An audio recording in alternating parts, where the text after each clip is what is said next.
How many of you watch Homeland? Okay, I'm sure you've heard of the expression collateral damage. And collateral damage, while it's used a lot in military, also very much applies to the Indian Point, the question of what happens if Indian Point is closed. The community from the 6 or 7 counties in the Westchester region all the way down to the city can't afford to be collateral damage if Indian Point is closed. And while we sit in this room and say, well, you know, is it safe, is it secure? And let me tell you this, the position of our organization consistently has been is it should be relicensed, but the government should provide whatever mandates on the operators of Indian Point to make sure that it is safe and that it's continually secure. But this is your problem. Indian Point is an economic generator in the region, okay? You're talking about, on average, of 12 to 1,300 jobs annually of people, most of whom live in the area. You're talking about another 200 seasonal employees, but the amount of money generated by Indian Point annually has been estimated to be $750 million, not just in the region, but outside the region. Nationally, Indian Point is a factor for upwards of somewhere around $1.5 billion in what it generates. There's no question that New York can reliably close down Indian Point within the next few years, but what about cost?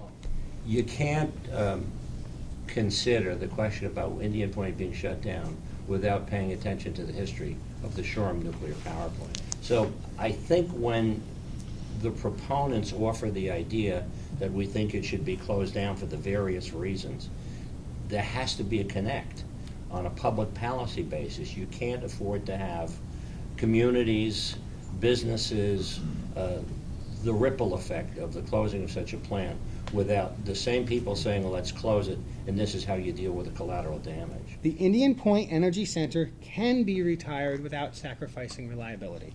First of all, I have to say it's unsettling to be sitting here tonight discussing replacing Indian Point, which provides 25% of the power for New York City and 11% of the power of the state as a whole.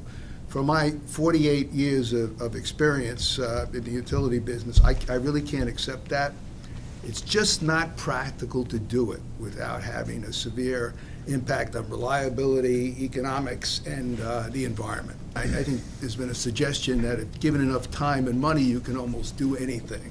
But that doesn't hold up in providing reliable electricity for the downstate region. There's no room for error.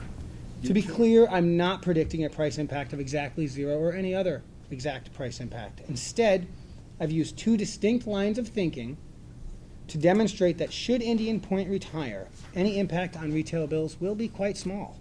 In fact, one of the later Synapse reports appropriately characterizes this analysis as being simplistic, generalized in the view of the complexity of the problem.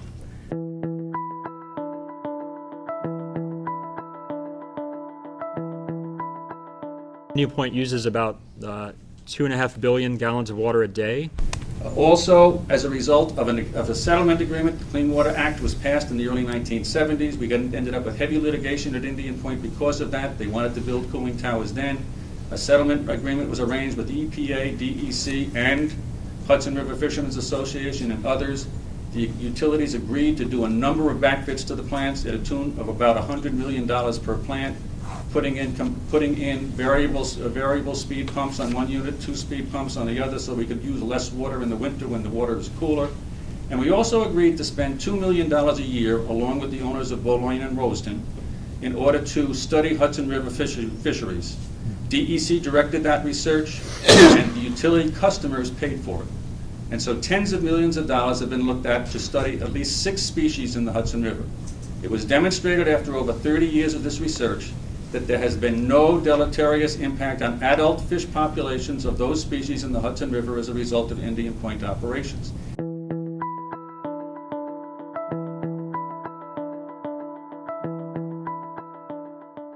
One thing we're looking at long term is how the thermal discharge, what the interplay is between that and climate change, because we know the Hudson River over time is actually heating up slowly because of climate change. Regarding air pollution, Indian Point avoids 14 million tons of carbon dioxide being emitted into the atmosphere per year. That's the equivalent of about 1 million additional cars on the roads around here. It's a very substantial factor.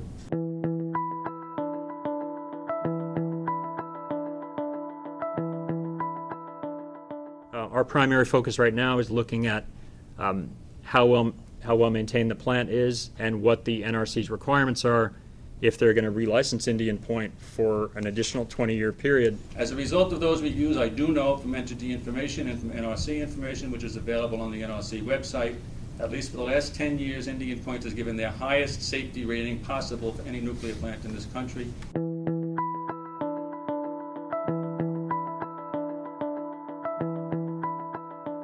Practically speaking, it's just not possible to turn off the switch on 25% of downstate power and be able to replace it in all respects.